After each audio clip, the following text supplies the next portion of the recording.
braving the rain. I know it's a little crazy outside, and hopefully y'all also managed to vote today. I voted early. Me too. I voted on Halloween because that seemed appropriate. Oh, I did too. I voted on Halloween. Yes. Well, I want to thank you on behalf of Malvern Books for coming out today. We have two really special readers. Really excited about them. We're going to start with Laurie Ann. She was the Poet Laureate of San Antonio and author of A Tongue in the Mouth of the Dying, which we actually have here today. Her honors include the 2012 Andres Montoya Poetry Prize, the 2013 Alfredo Cisneros del Moral Award, and a 2014 International Latino Book Award. She's currently the poet in residence at Palo Alto College, and she lives and writes in the south side of San Antonio. And we thank her for driving all the way here today. That's quite a drive. And yeah, I hope you'll enjoy. Thank you. Thank you.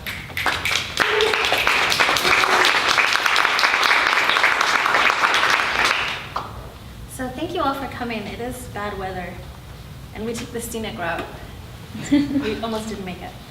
But thank you to Malvern Books for having us, and to Carmen for inviting me to read with you. I'm going to read a little bit from the book we have for sale here, and then a little bit from my new collection that's coming out in February. This was thrown in my bag, and it's a mess.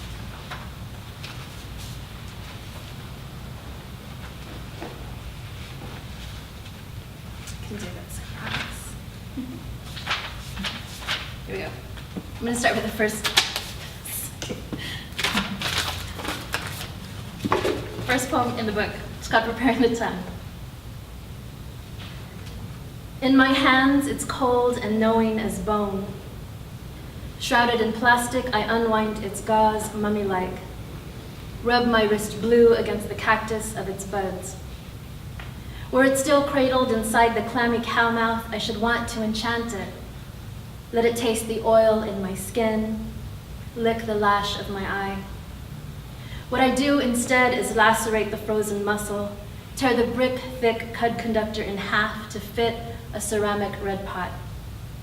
Its cry reaches me from some heap of butchered heads as I hack away like an axe murderer.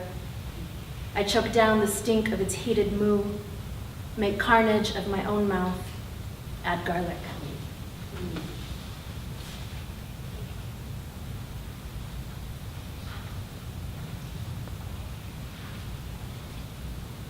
Sundays after breakfast, a lesson in speech.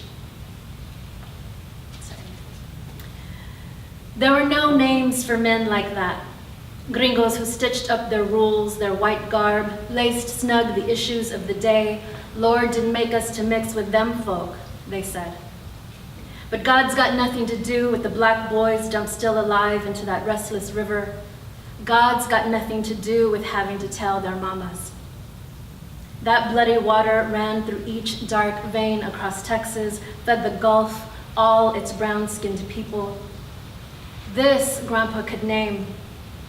Los cuerpos, bodies swaying above the cotton like sheets on a line. No importaba que no eras negro, pero que no eras gringo.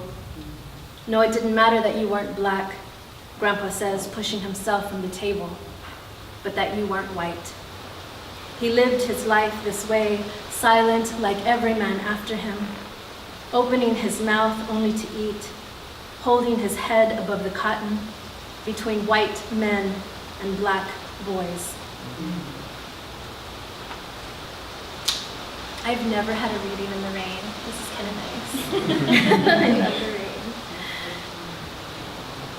Babies Under the House, for Soraya and Sebastian. When you open your eyes again, Soraya, this will just be one of those things, like rice and bean tacos every night, having to go to the free clinic, buying gas with food stamps at Ben's Ice House at the corner of Pleasanton and Petaluma. But you know that, don't you? Know that your body will never grow completely. When you open your eyes, your skin will be smooth as the day you were born, not what it was when they found you, and the tiny thing that was your brother. The dirt around you will have licked away mother's milk from your lips, absorbed the sour scent of mother's breath on your neck, the iron-heavy taste of blood in your mouth, You won't even remember. When you open your eyes again, Soraya, you will be the mother. No need for grown-ups, child protective services who are too busy, the legislators who couldn't give medication, education to this poor neighborhood, this city, La Raza, with no muscle, no voice, hope decomposing in a couple of plastic bags. But there are two things you will have that your mother never did. A whole Soraya, a whole Sebastian.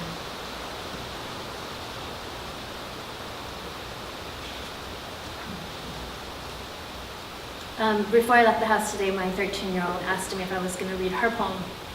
And this I'm going to. It's called Esperanza Tells Her Friends the Story of La Llorona. She killed her babies in the river over there by the Bill Miller barbecue place. You know, by the Holy Mother Church. She was friends with my grandma. They played bingo together, I think. Oh yeah? Why'd she kill them? They were brats. And they probably never helped her clean the house, and they were probably really whiny and always wanted candy in line at the H-E-B. How'd she do it, Espy? She drowned them one at a time. And herself too, I think. That's probably why she cries. She probably didn't mean to kill herself too. That's not how the story goes. My mom says it happened in Mexico and not San Antonio. Shut up, Patty. What do you know? Your mom's not even Mexican like us. Anyway, I think she reincarnates herself, or maybe God doesn't want her in heaven because she's crazy and she killed her own babies. She keeps coming back. Whatever, Espy. Serious. She comes back in real life and keeps on killing her babies. But I don't think she cries anymore. She's so used to it now. She's gone to Houston, Hudson Oaks, to Plano, even back to San Antonio, right here in the South Side. You think you know everything? Tell us how come sometimes she kills herself and sometimes she don't. I don't know. Maybe she cloned herself and now there's lots of Lloronas. Maybe someone you know, Patty. Maybe your mother. I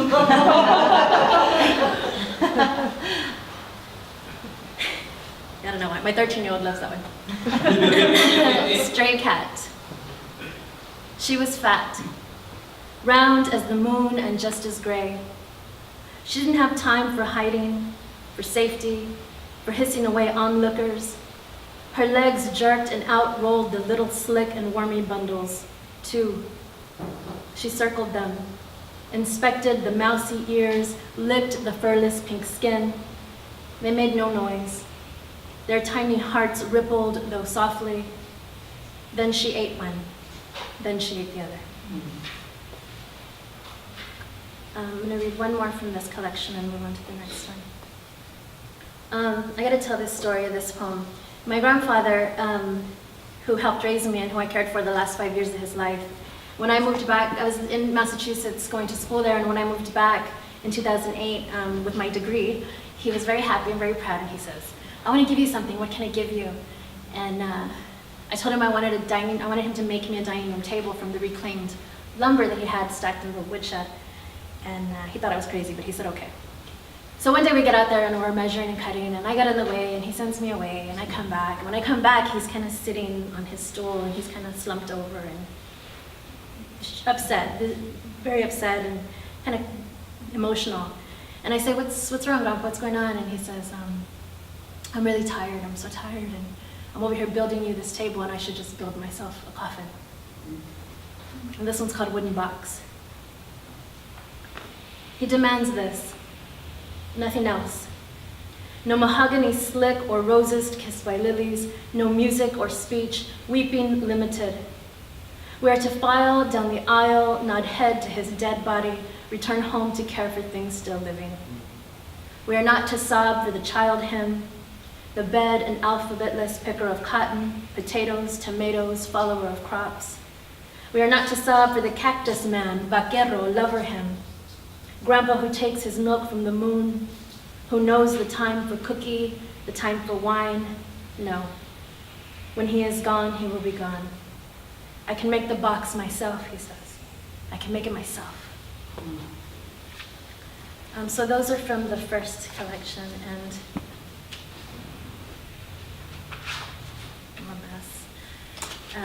I'm going to read, this book that I have coming out is a heroic crown of sonnets.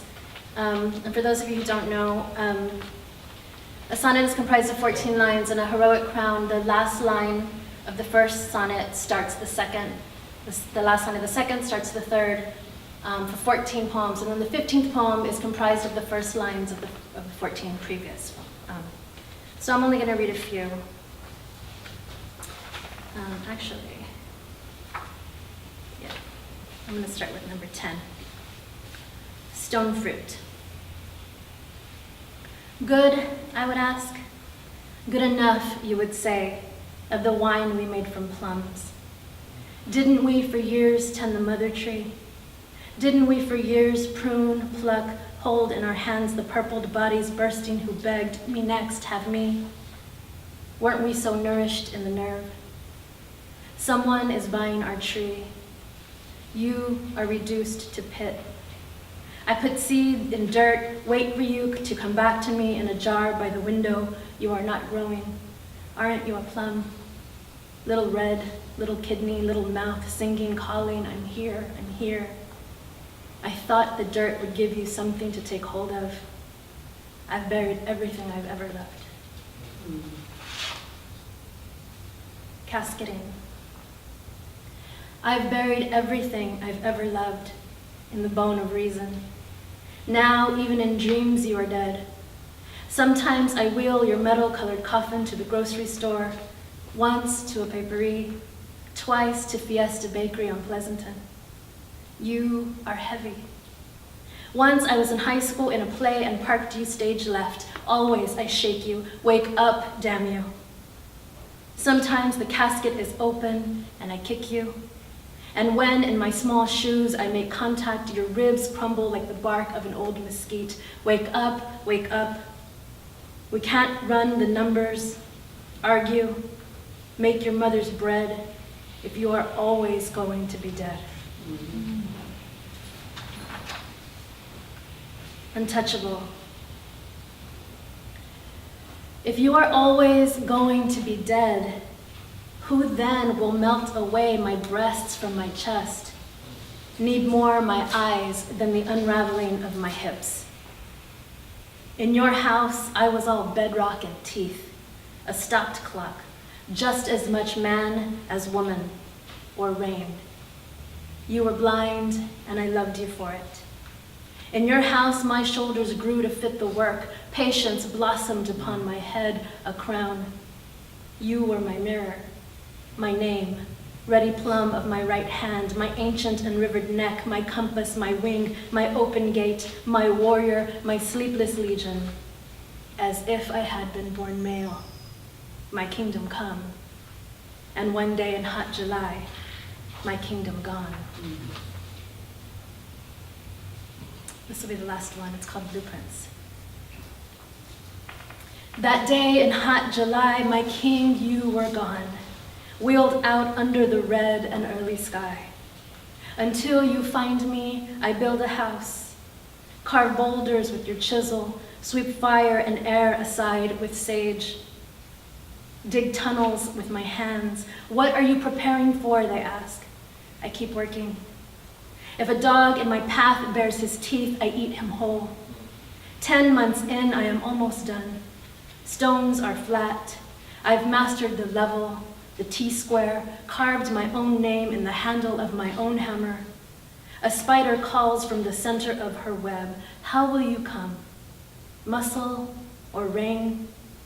I have, till you come down, only the page from which to build this crown. Thank you.